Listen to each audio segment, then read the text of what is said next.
Hi everybody, Grandad here. I'm taking a little walk up a local hillside right by my house. I'm looking for some tinder that I can use for firelighting.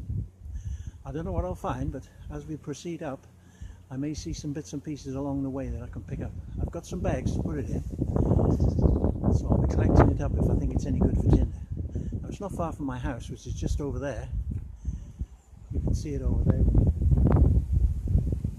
Solar panels on the roof. The pathway leads up onto the hill. We're going to mosey on up that way and take a look.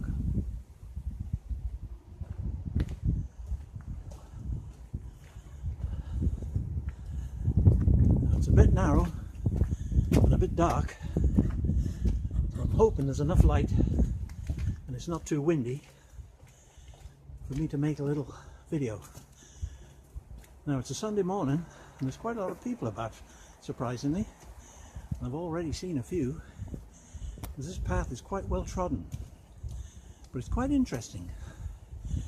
This path is actually along the way of an area known as Wat's Dyke.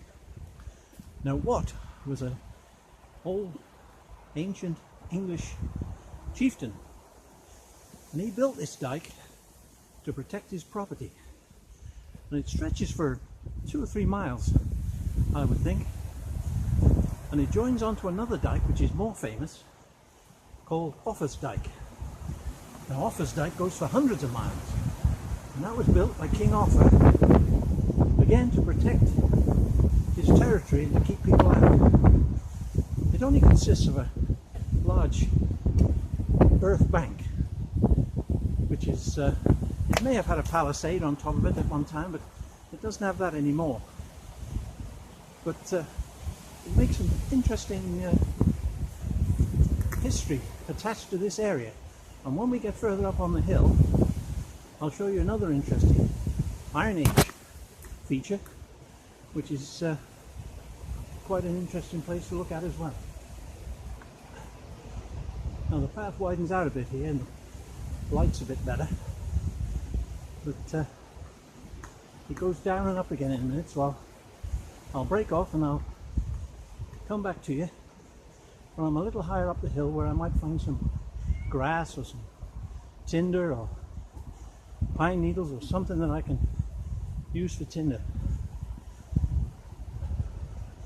There we are, we're up the first part,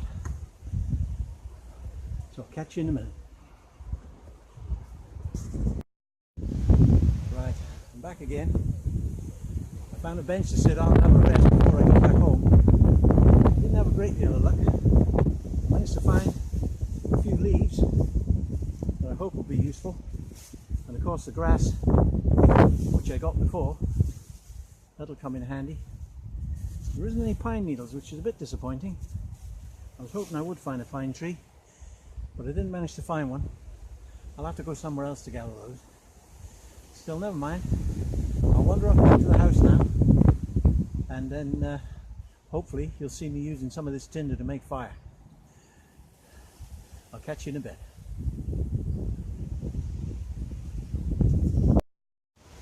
Right, I'm on my way back down Shelf Bank, and I come across this oak tree, and there's something on it I've never seen before. So I'm going to pick a little bit and show it to you, because that's the only way I can get it into the camera. What I want you to see, if you can, are these strange formations. It is an oak tree and it's got acorns on it. Definitely an oak tree. But you see these strange growths on some of the acorns?